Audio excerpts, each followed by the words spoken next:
إذا فقد العلماء حصل الشر والاختلاف.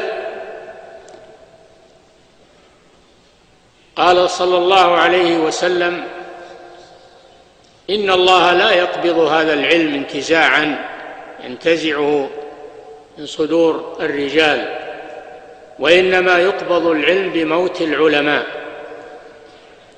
فإذا لم يبق عالم اتخذ الناس رؤوسا جهالا فأفتوا بغير علم فضلوا وأضلوا.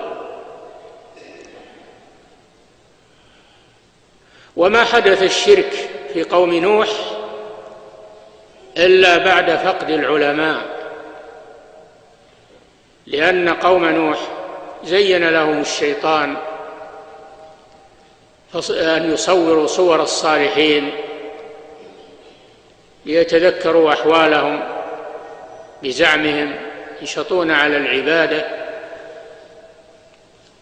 فأطاعوا الشيطان وصوروا صور الصالحين ونصبوها على مجالسهم. والشيطان يريد لهم الشر ويريد لهم الهلاك، ولكنه لا يقدر مع وجود العلماء، فلذلك لم يأمرهم بعبادة تلك الصور مع وجود العلماء، وإنما انتظر حتى إذا مات العلماء ونسخ العلم أو نسي العلم قال: إن آباءكم ما نصبوا هذه الصور إلا ليعبدوها وبها كانوا يسقون المطر فعبدوها من دون الله، لما لم يكن فيهم علماء ينهونهم عن ذلك.